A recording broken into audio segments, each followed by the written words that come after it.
ist eine Versammlung, um zu informieren und die wahrnehmen, dass ein Teil der Straße sagt, irgendwas gilt es hier etwas besser zu machen.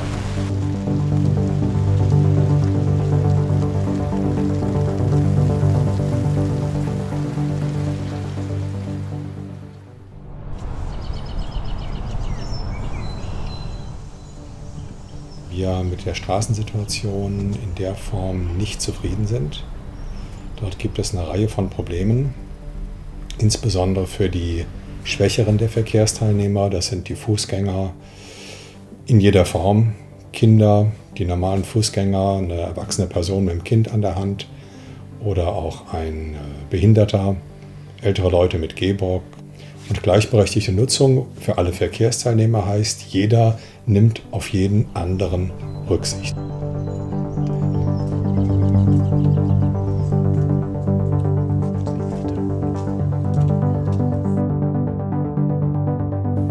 Ein eingeengter Gehweg, das ist keine Rücksichtnahme. Auf einem Gehweg müssen sich Gehbehinderte, Rollstuhlfahrer bewegen können.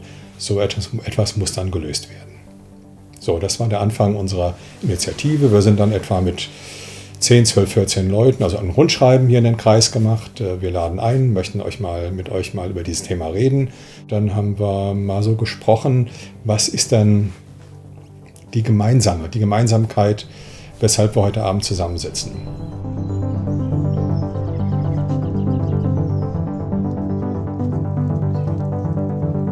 Wir legen Wert auf eine gute Nachbarschaft, die auch hier in der Straße besteht. Und zu einer guten Nachbarschaft gehört, dass man miteinander redet. Auch wenn die Ansichten nicht die gleichen sind, dann ist die Kommunikation wichtig.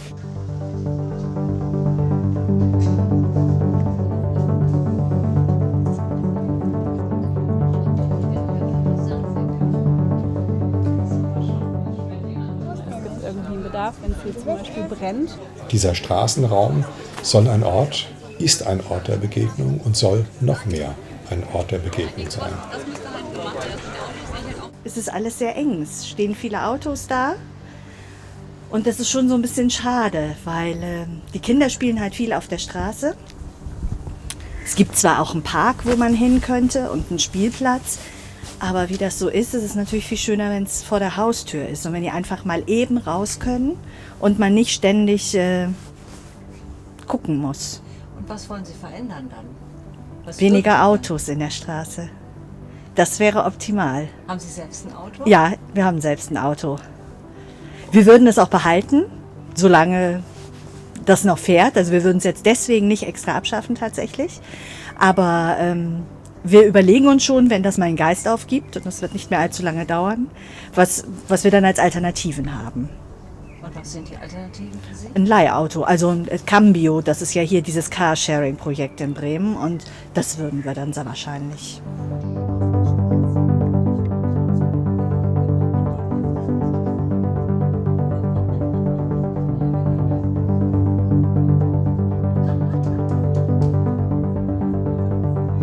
Es gibt 10, 12, vielleicht sogar mehr Leute, die bei Cambio heute schon angemeldet sind, wir auch, obwohl wir auch noch ein eigenes Auto haben, im Carsharing mit 3 Nachbarn dieses Auto betreiben.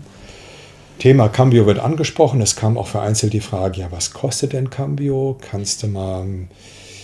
Wie ist denn das?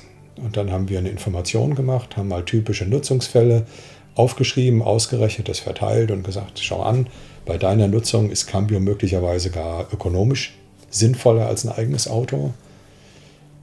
Das wäre jetzt zum Beispiel Carsharing oder Beispiel Fahrrad. Wir haben darüber gesprochen mit einigen. Es wäre doch auch eine gute Lösung, beispielsweise ein Lastenfahrrad zur allgemeinen Verfügung zu haben. Wer einkaufen geht und etwas Schweres einkaufen muss und fit ist, sich ein Lastenfahrrad zutraut, der nimmt das, leitet sich aus, geht einkaufen und braucht kein Auto, kann sich so bewegen.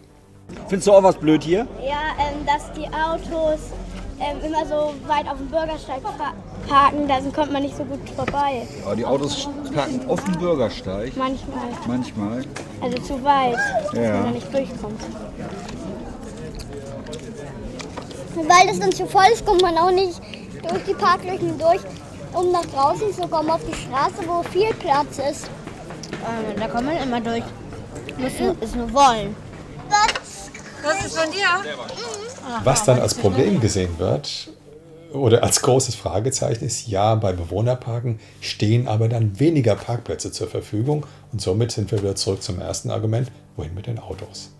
Also in Deutschland wird das einfach mit verlangt. Ich glaube, das hat man beim Autokauf dabei.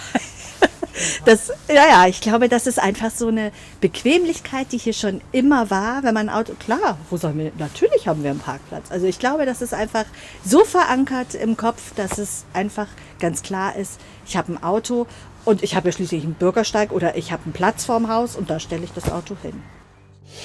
Die Straße erlaubt insgesamt, wenn man sie einseitig beparkt, grob 30 Parkplätze. Und von daher gibt es schon das Bemühen zu sagen, Mensch, kommen wir nicht von 35 Autos über Kommunikation, wird sich dein Auto in eine Garage stellen. Ich erinnere jetzt gerade mich an eine Nachbarin, die sagt, ich brauche das Auto wochenlang nicht, aber dann fahre ich zu Verwandten und mache eine Reise, dann brauche ich es. Also eigentlich muss das gar nicht in der Straße stehen. Also Bewohnerparken ja, aber es bedeutet auch, dass weniger Parkplätze hier drin sind.